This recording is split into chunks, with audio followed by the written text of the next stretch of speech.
Terima kasih Tuhan untuk hadirat-Mu yang indah pada siang hari ini.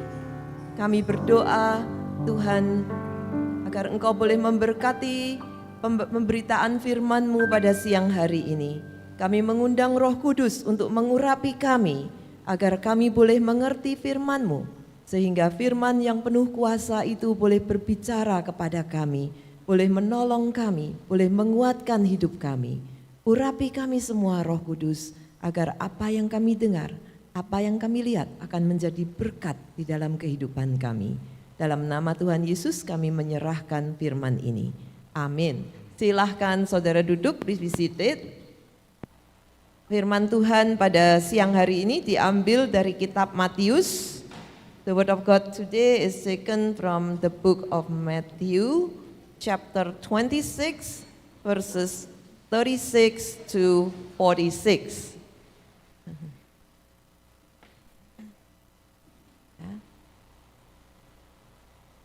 Matius 26 ayat 36 sampai dengan 46. Di taman Getsemani. Maka sampailah Yesus bersama-sama murid-muridnya ke suatu tempat yang bernama Getsemani.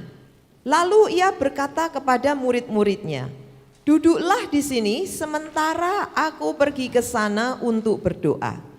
Dan ia membawa Petrus dan kedua anak Zebedius sertanya. Maka mulailah ia merasa sedih dan gentar. Lalu katanya kepada mereka, "Hatiku sangat sedih, seperti mau mati rasanya. Tinggallah di sini dan berjaga-jagalah dengan aku."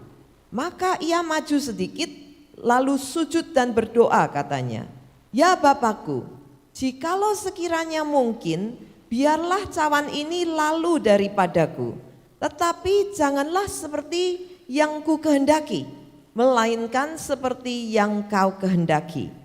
Setelah itu ia kembali kepada murid-muridnya itu dan mendapati mereka sedang tidur. Dan ia berkata kepada Petrus, "Tidakkah kamu sanggup berjaga-jaga 1 jam dengan aku? Berjaga-jagalah dan berdoalah, supaya kamu jangan jatuh ke dalam pencobaan. Roh memang penurut, tetapi daging lemah." Lalu ia pergi untuk kedua kalinya dan berdoa katanya, "Ya Bapakku, jikalau cawan ini tidak mungkin lalu kecuali apabila aku meminumnya, jadilah kehendak-Mu." Dan ketika ia kembali pula, ia mendapati mereka sedang tidur, sebab mata mereka sudah berat. Ia membiarkan mereka di situ, lalu pergi dan berdoa untuk ketiga kalinya dan mengucapkan doa yang itu juga. Sesudah itu ia datang kepada murid-muridnya dan berkata kepada mereka, "Tidurlah sekarang dan istirahatlah. Lihat, saatnya sudah tiba bahwa Anak Manusia akan diserahkan ke tangan orang-orang berdosa. Bangunlah, marilah kita pergi. Dia yang menyerahkan aku sudah dekat." Bulan Mei adalah National Mental Health Awareness Month. Ya. May is the month of National Mental Health Awareness. Ya. Sejak tahun 1949, setiap bulan Mei didedikasikan untuk mempromosikan mental wellness, untuk mengingatkan akan pentingnya kesehatan mental kita, seperti halnya kesehatan jasmani tubuh kita. Ya. Dan tema daripada mental health awareness pada tahun 2026 ini yaitu More Good Days Together. Ya, ini dari Mental Health Amerika. Ya. Saudara, tahukah saudara bahwa banyak orang di Amerika ini mengalami mental illness, experience mental illness ya. And what is the number one most diagnosed mental illness in America? Yaitu anxiety disorder ya. Anxiety disorder ini mempengaruhi lebih dari 40 juta orang dewasa di atas 18 tahun ya. Jadi saudara, hari ini kita akan melanjutkan tema kita pada tahun ini yaitu transform. Dan hari ini kita akan belajar dari Tuhan Yesus bagaimana Ia memelihara mental wellness, memiliki mental wellness. Bagaimana Ia mengendalikan emosinya, terutama di saat-saat yang paling sulit di dalam hidupnya, di mana Dia menghadapi salib. Hari ini saya beri judul khotbah yaitu Transform the way you handle your emotion, ya. Transform bagaimana cara kita mengendalikan emosi kita, ya. Kita akan belajar dari Tuhan Yesus. We will learn from Jesus how to handle our emotion God's way, ya. Dengan cara Tuhan. Bagaimana kita mengendalikan emosi ini sangat penting dan tergantung dari kecerdasan emosi kita atau yang disebut emotional intelligence atau emotional quotient, ya, EI atau EQ, ya. Emotional quotient atau emotional intelligence yaitu kemampuan the ability to manage and use our emotion to communicate or relate with other people effectively and constructively, ya. Kemampuan untuk mengendalikan emosi kita sehingga kita ini bisa berkomunikasi dengan efektif dan konstruktif dengan diri sendiri dan juga dengan orang lain. Kemampuan untuk mengerti, mengendalikan dan handle emosi. Kemampuan untuk meregulasi emosi kita dan merespon dengan sebaik-baiknya. Saudara,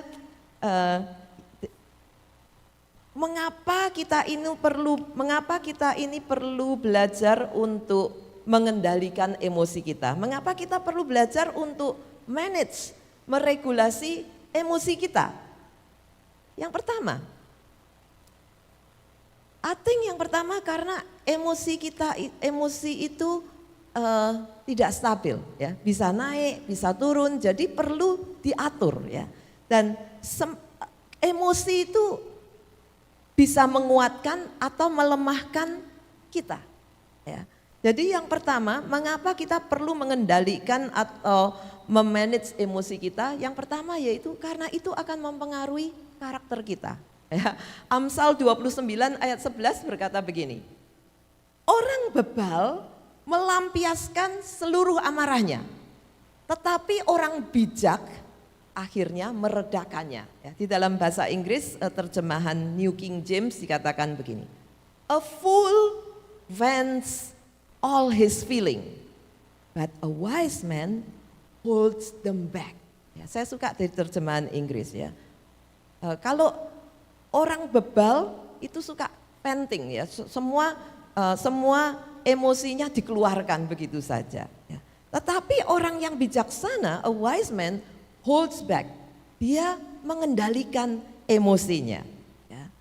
Yang satu melampiaskan atau mengendalikan. Saudara, pilihannya ada di tangan kita. Kita mau jadi orang bebal bisa, mau jadi orang bijak juga bisa. Kalau kita belajar untuk mengendalikan atau meregulasi emosi kita, maka itu akan membentuk karakter kita. Nomor satu, mengapa kita perlu belajar mengendalikan emosi kita? Karena itu akan menentukan karakter kita. Apakah kita memiliki karakter yang dewasa atau tidak dewasa, ya. Salah satu kualitas orang yang memiliki high EQ yaitu kemampuan untuk tetap tenang walaupun di tengah-tengah kesulitan apapun, ya. The ability to remain calm under pressure. Itu salah satu tanda orang yang memiliki emotional quotient, yang bisa mengendalikan emosinya. Apa tanda-tanda yang lain? Yang pertama yaitu dia bisa calm. Walaupun di tengah penderitaan, di tengah pergumulan hidup, di tengah pressure, di tengah stres, dia bisa calm.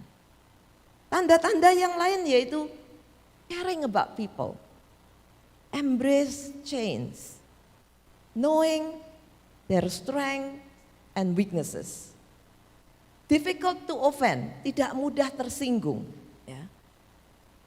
They know how to say no, dia tahu punya boundary, bisa bilang no.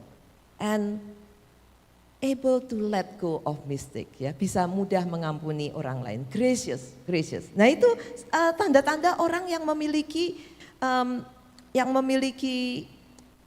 EQ atau emotional intelligence. Ya, saudara, saya percaya kalau kita memiliki emotional intelligence ini, tahu bagaimana mengendalikan emosi kita, lihat dari tanda-tanda ini, kita akan menjadi orang-orang yang dewasa, ya. Orang yang dewasa. Semakin kita dapat mengendalikan emosi, semakin kita akan memiliki karakter yang baik dan kedewasaan yang tinggi, ya. Misalnya, kalau kita belajar di tengah kemarahan, kita bisa mempraktekkan kesabaran, misalnya. Ya. Di tengah ketakutan, kita bisa mempraktekkan iman kita kepada Tuhan. Di tengah kekecewaan, kita bisa tetap percaya kepada Tuhan. Maka karakter kita akan bertumbuh kalau kita melatih diri kita untuk hal-hal ini, ya. Jadi oleh sebab itu kita perlu belajar untuk mengendalikan emosi kita, karena itu akan menentukan karakter hidup kita. Yang kedua, mengendalikan emosi akan menentukan kesuksesan kita. Ya, saudara, orang yang dapat mengendalikan emosinya akan membuat keputusan-keputusan yang baik. Misalnya marah saja, ya, ganti daripada gampang marah, dia bisa mempraktekkan, oke, kalau marah ini kenapa aku marah? Apa ini trigger apa di dalam diriku? Mungkin ada sesuatu yang ada di dalam diriku yang perlu aku perbaiki, ganti daripada marah kembali pada orang lain, misalnya. Ya. Better decision making, ya. Better relationship juga, better relationship. Bayangkan, kalau kita bisa mengendalikan emosi, pasti hubungan kita juga akan lebih baik. Ya. Di dalam research ada banyak research dengan emotional, orang yang pandai berkomunikasi atau berrelasi satu dengan yang lain, ya. New Talent Smart Research misalnya. Orang-orang yang mempunyai high emotional intelligence biasanya dia itu membuat 29.000 per tahun lebih banyak daripada yang tidak memiliki emotional quotient katanya. Ya, 29.000 lebih banyak gajinya. Lalu 90% of top performance demonstrating high EQ. Ya. IQ will get you to the door, IQ will get you the job, but EQ is the one that will determine whether you will remain on the job or even being promoted. Ya. 90% dari top performance itu memiliki emotional intelligence. Expert di dalam bidang marriage, yaitu John Gottman yang sudah menyelidiki pernikahan dengan luar biasa selama lebih dari 40 tahun, dia berkata begini, emotional intelligent husband are the key to lasting marriage. Ya, I don't know why husband, ya. I think wife juga mestinya, ya. Mestinya harusnya dua-dua, ya. Harusnya dua-dua. Kalau wife-nya juga nggak bisa berkomunikasi juga berat, ya. Tapi mungkin kuncinya karena karena orang perempuan itu biasanya lebih relasional, lebih bisa mengekspresikan dan lain-lain. Dan pria harus ada usaha, harus mempelajari hal itu, lebih sulit, ya. Jadi dia berkata, emotional intelligent husbands are key to lasting marriage. Saudara kalau punya husband yang bisa berkomunikasi, bisa mengerti, bisa mendengar kita, nah, pasti pernikahannya nanti bahagia, ya, karena orang itu butuh untuk dimengerti, didengar dan dimengerti, ya. Sebaliknya orang yang menurut John Gottman, ya, jadi highly emotionally intelligent husband, the key to lasting marriage. And he said, man, you have the power to make or break relationship. Ya, kuncinya di situ. Kalau kalau low emotional intelligence, ini tanda-tandanya. Ya. Tandanya yaitu seringkali merasa misunderstood, sering salah mengerti. Kemudian get upset easily, gampang marah, gampang tersinggung. Ya. Overwhelmed dengan emosi, ya kalau stres atau bertengkar misalnya, ya overwhelmed, ya. Dan tidak bisa asertif, ya itu adalah kebalikannya dari orang-orang yang memiliki high emotional intelligence, ya. Jadi saya percaya bahwa emotional intelligence itu menentukan karakter kita dan juga menentukan kesuksesan hidup kita, baik di tempat kerja maupun di dalam relationship kita, baik dengan coworker atau dengan keluarga, dengan suami atau istri, itu mempengaruhi semua. Ya, semakin kita bisa mengendalikan emosi kita, semakin hubungan kita akan lebih baik. Yang ketiga, mengapa kita perlu mengendalikan emosi kita? Karena itu juga menentukan kebahagiaan hidup kita. Ya. It will make us happy and healthy. Karena kemampuan untuk bisa calm, the ability to remain calm under pressure, bisa mengendalikan emosi, itu akan menurunkan stres di dalam hidup kita. Ya.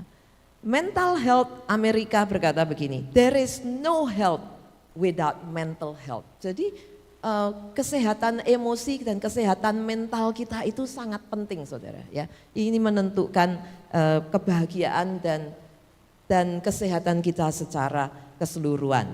Tahukah saudara bahwa average person experience more than 400 emotional experiences every day. Ya, kita semua rata-rata setiap hari itu mengalami sekitar 400 different emotion setiap hari.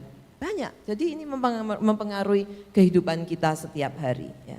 Nah sekarang kita akan belajar dari Tuhan Yesus, bagaimana caranya dia mengendalikan emosinya di saat-saat in the most emotional situation in his life. Ya, bayangkan saudara, ini adalah sehari sebelum Tuhan Yesus mati di kayu salib atau disalibkan. Dan ini adalah pergumulannya pada waktu dia di Taman Getsemani, dia bergumul dengan emosinya. Ya, kita akan belajar dari Tuhan Yesus bagaimana dia mengendalikan emosinya sehingga kita bisa praktekkan di dalam kehidupan kita. Yang pertama ada di dalam ayat 36 dan 37. Maka sampailah Yesus bersama-sama murid-muridnya ke suatu tempat yang bernama Getsemani. Lalu ia berkata kepada murid-muridnya, duduklah di sini sementara aku pergi ke sana untuk berdoa. Dan ia membawa Petrus dan kedua anak Zebedius sertanya, sampai di situ, sampai 37a ya. Yang pertama, saya melihat di sini bahwa Tuhan Yesus di tengah situasi yang paling sulit di dalam hidupnya, yang pertama dia itu mencari support ya. Dia mencari support. Dia tidak sendiri. Dia mengajak murid-muridnya khususnya secara spesifik yaitu Petrus dan kedua anak Zebedius ya. Dia mencari support dari murid-muridnya. Nah, di dalam menghadapi emotional situation atau emosi, kita tidak sendiri, saudara. Semua orang itu mengalami hal yang sama. We are not alone. Semua orang menghadapi emosi up and down setiap hari. 400 different emotion setiap hari ya. Dan kita bisa saling mendukung dan menolong di dalam mengatasi hal itu untuk bertumbuh. Ya. Saudara, seperti halnya tema daripada mental health awareness pada bulan ini, so Mei 1 sampai Mei 31 adalah mental health awareness month. Ya. Dan temanya yaitu apa? More good days together, ya, together. Ya. Jadi tema ini ditujukan untuk mengencourage kita untuk berpikir tentang bagaimana kita bisa setiap hari itu kita memiliki good day. Ya, what it means for ourselves and our communities to have a good day. Mental health is not only shaped by individual habits, but also by relationship and communities. Ya, jadi mental health ini tidak hanya ditentukan oleh diri sendiri, tetapi juga hubungan kita dengan orang lain dan juga dengan komunitas kita dan support system. Mental health is not only shaped by individual habits, but also by relationship, communities, and support system, ya, yang dikatakan oleh Mental Health Amerika. Ya. Each person journey is unique, and no one is meant to navigate it alone. Jadi perjalanan kita, perjalanan emosi kita ini semua unik. Tapi kita tidak perlu berjalan sendiri. Tuhan Yesus memberikan contoh bahwa di tengah pergumulannya, dia punya komunitas, dia punya teman yang bisa mendampingi dia. Walaupun temannya akhirnya tertidur ya, tapi dia tidak sendirian.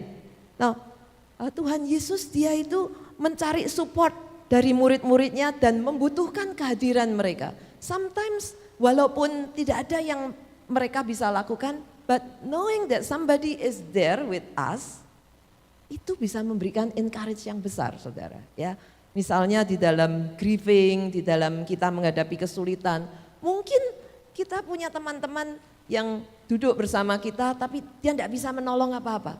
But just being present di situ itu sudah memberikan kekuatan yang besar bahwa, hey, aku tidak sendiri. Ya, remember cerita kisah tentang Ayub, di mana dia mengalami banyak kesulitan, lalu teman-temannya datang dan duduk bersama dengan dia. Ya. Dan gak harus berkata apa-apa, gak harus melakukan apa-apa, but just being present memberikan encouragement. Support, yang pertama dia mencari support. Saya perhatikan di dalam perikop ini, Tuhan Yesus itu menghadapi satu pergumulan yang besar. Dia berdoa, 3 kali dia berdoa. Tapi saudara, 3 kali dia berdoa, 5 kali dia itu bolak-balik untuk bertemu dengan muridnya. Ya. Misalnya di dalam ayat 36, Yesus berkata, duduklah di sini sementara aku pergi ke sana untuk berdoa. Right? Lalu Tuhan Yesus berdoa sungguh-sungguh kepada Bapaknya, lalu setelah selesai berdoa, dia balik ke muridnya lagi. Ayat 38, tinggallah di sini dan berjaga-jagalah dengan aku. Lalu Alkitab berkata, dia berdoa lagi, berdoa yang sama. Ya. Lalu ayat 40, dia kembali lagi pada murid-muridnya dan mendapati mereka sedang tidur. Ya. Kemudian berdoa lagi, lalu ketika ia kembali pada muridnya, ia mendapatkan mereka sedang tidur lagi.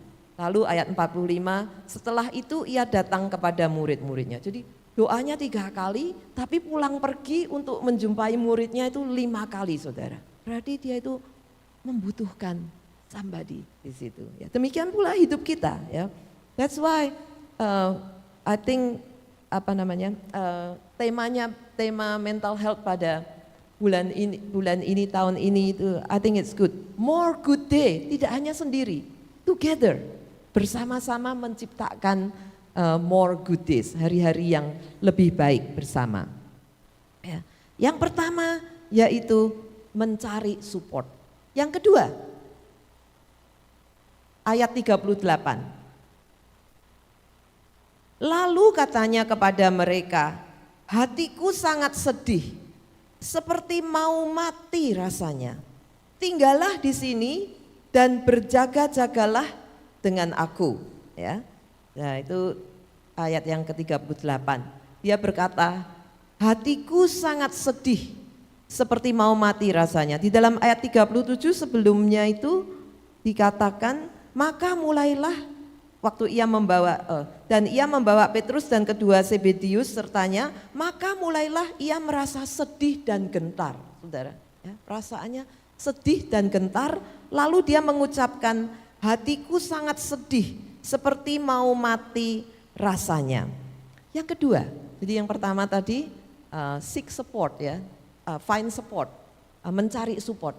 Yang kedua yaitu identify your emotion. Ya. Identify your emotion. Kenalilah emosi dan perasaan kita pada saat itu. Ya, di sini Tuhan Yesus berkata, sangat sedih. Aku sangat sedih, hatiku sangat sedih seperti mau mati rasanya. Saudara, menurut research, naming an emotion can reduce activation in the amygdala, the brain's fear center, otak yang memproses ketakutan, lalu menumbuhkan regulasi di bagian prefrontal sehingga membuat kita itu bisa berpikir lebih jelas. Ya. Menurut research, jadi kalau kita name it, voice it, ya, aku merasa sedih sekali, seperti mau mati rasanya, atau aku merasa marah, aku merasa kesal. Saudara, kalau kita tahu apa yang kita alami, maka kita bisa menemukan cara yang lebih jelas, bisa berpikir lebih jelas bagaimana kita mengatasi emosi ini. Ya. Psikologis Robert Plutchik berkata ada 8 basic emotion. Dia membagi emosi ini dalam 8. Ada joy, sadness, fear, disgust, surprise, anticipation, anger, and trust. Ya.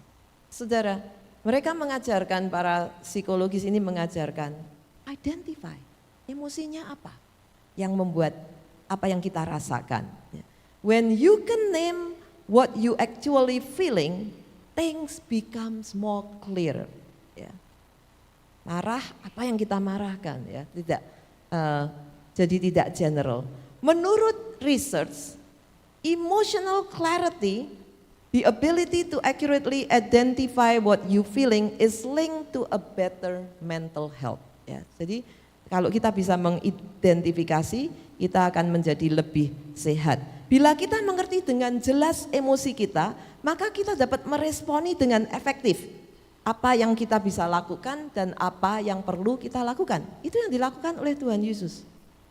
Dia rasakan, aku sedih sekali, seperti mau mati rasanya. Yang kedua, identify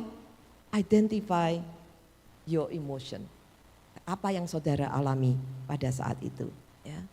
Yang ketiga, ayat 39. Ya, ayat 39. Maka ia maju sedikit, lalu sujud dan berdoa katanya. Ya Bapakku, jikalau sekiranya mungkin, biarlah cawan ini lalu daripadaku, tetapi janganlah seperti yang ku kehendaki, melainkan seperti yang engkau kehendaki. Yang ketiga, jadi yang pertama tadi find support, kemudian identify your emotion. Yang ketiga yaitu respond well, respond wisely, respond well. Ya. Tuhan Yesus, bagaimana Tuhan Yesus merespon? Saudara, dia tidak bereaksi, ya, tetapi dia merespon. Apa yang dia respon? Dia mengambil waktu untuk berdoa. He pause to pray. Ya. Dia berdoa dengan pergumulannya. Dia bilang sedih, dia tahu masalahnya, yaitu dia sedih seperti mau mati karena dia dihadapkan pada kematian. Lalu dia berdoa kepada Bapa. Kalau mungkin tolong ambil cawan itu, biarlah cawan itu lalu daripadaku. Tapi jangan kehendakku yang jadi, melainkan kehendakmu. Saudara, jadi bagaimana Tuhan Yesus merespon? Dia mengambil waktu untuk berdoa, untuk mencari kehendak Tuhan. Ya. Di dalam ayat 42 dia berdoa yang kedua sama tapi sedikit berbeda. Ya, similar tapi sedikit berbeda. Dia berkata, Bapakku, jikalau cawan ini tidak mungkin lalu kecuali apabila aku meminumnya, jadilah kehendakmu. Sedikit berbeda ya. Yang pertama dia berdoa, Tuhan, kalau mungkin cawan ini lalu ambillah cawan ini. Tapi jangan kehendakku. Tapi yang kedua, kalau itu tidak mungkin, kecuali kalau aku meminumnya, jadilah kehendakmu. Ya. Jadi dia mencari petunjuk, dia mencari petunjuk dari Bapaknya. Dia mencari kehendak Tuhan, bagaimana dia harusnya merespon. Ya. Not reaction, but respond. Not react, but respond. Berdoa minta pertolongan Tuhan, minta petunjuk Tuhan, minta hikmat Tuhan, dan mencari kehendak Tuhan.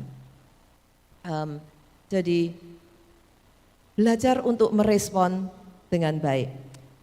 Saudara, menurut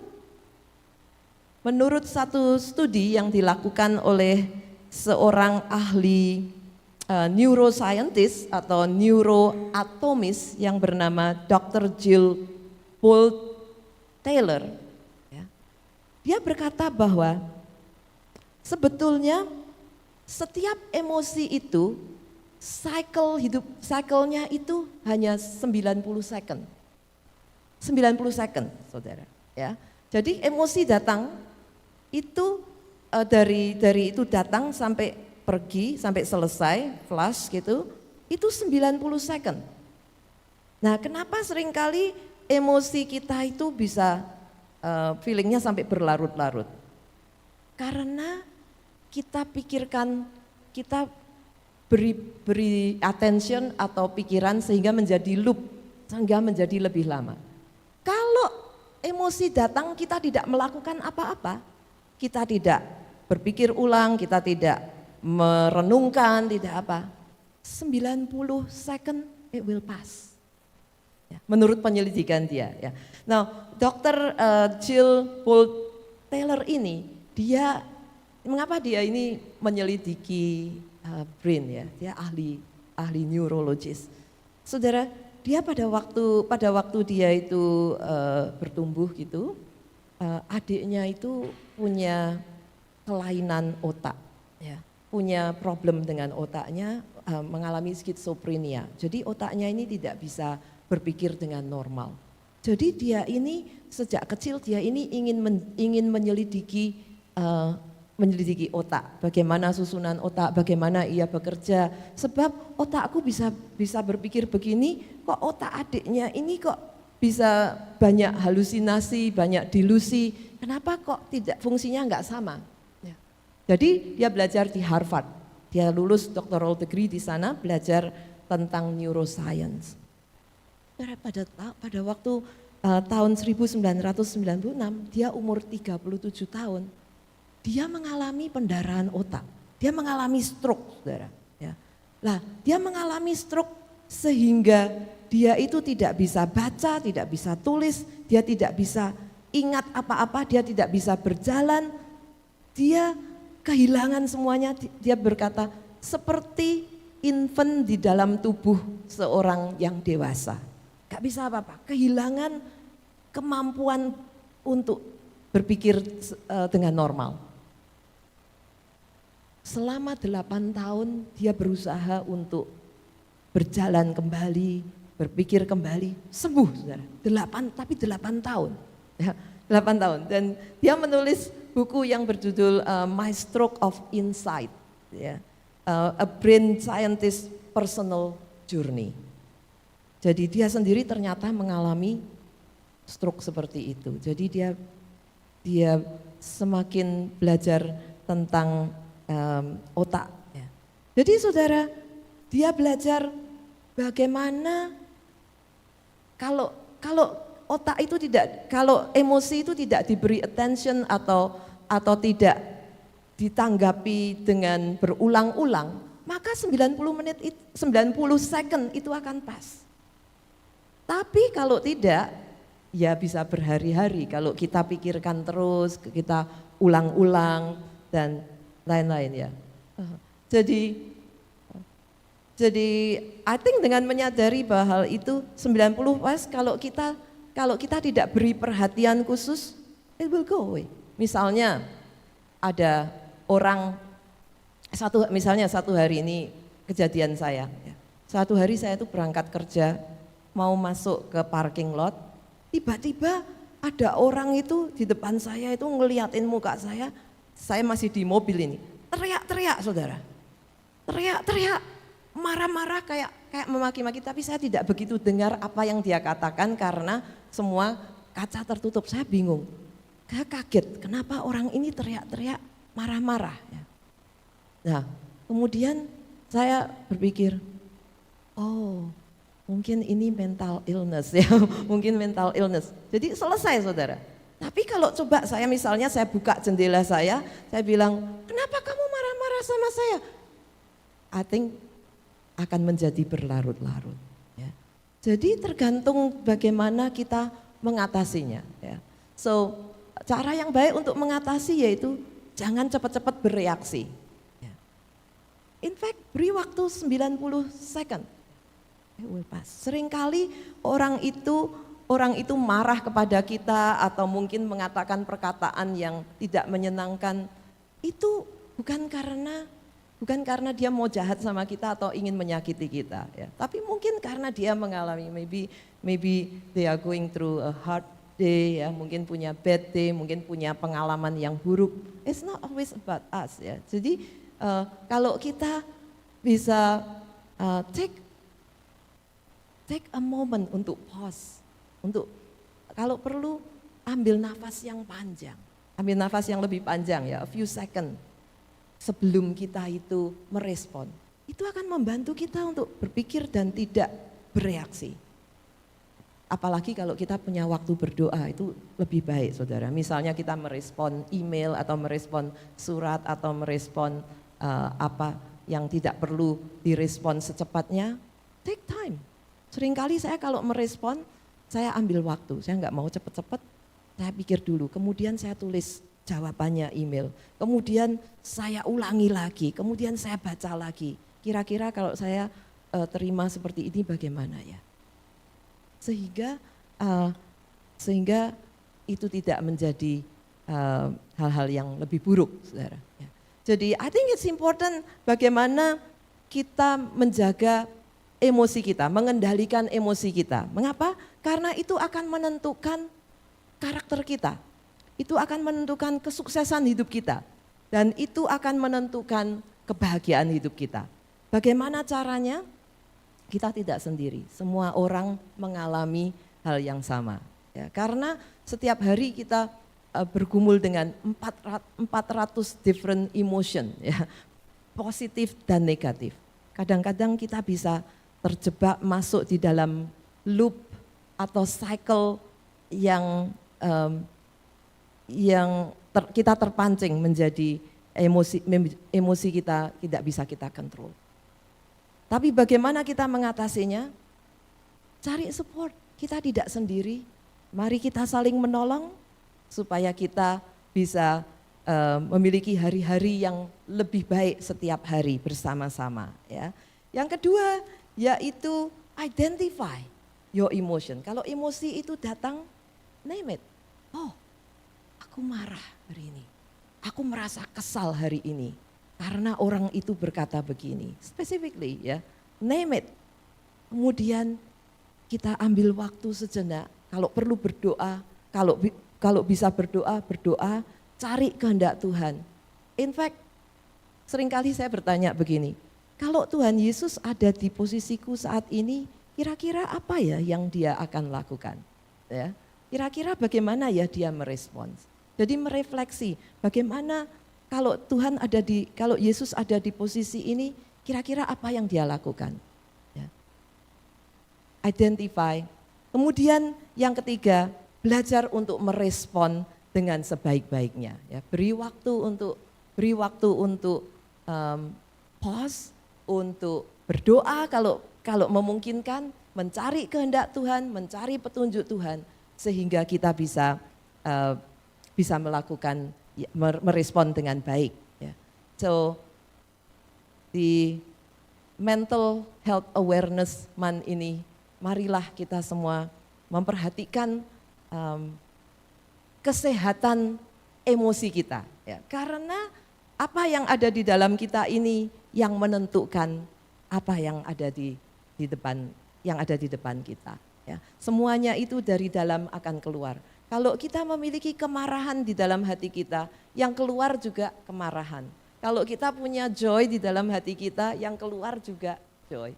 Kalau kita memiliki kekesalan, yang keluar juga kekesalan. Oleh sebab itu penting bagi kita untuk melihat ke dalam, identify perasaan saudara. Kemudian tanyalah, apa yang men-trigger perasaan ini?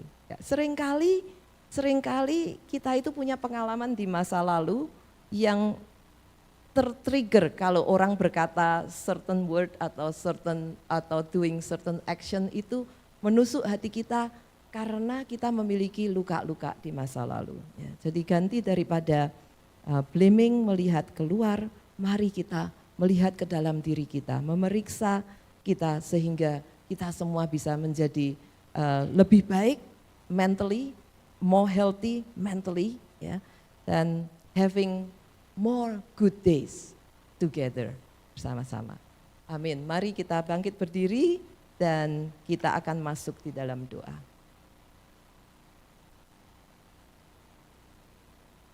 Tuhan, saat ini kami datang kepadamu, kami berada di hadapan-Mu ya Tuhan. Engkau mengetahui semua pergumulan hidup kami. Engkau mengetahui semua kesulitan dan emosi di dalam hidup kami. Kiranya Tuhan boleh menyertai kami sehingga kami boleh belajar untuk menghadapi semua kesulitan hidup ini dan merespon seperti Tuhan Yesus telah merespon. Kami berdoa ya Tuhan, tolonglah kami ya Tuhan untuk bisa mengendalikan hidup kami, emosi kami, sehingga kami boleh menjadi seperti Tuhan.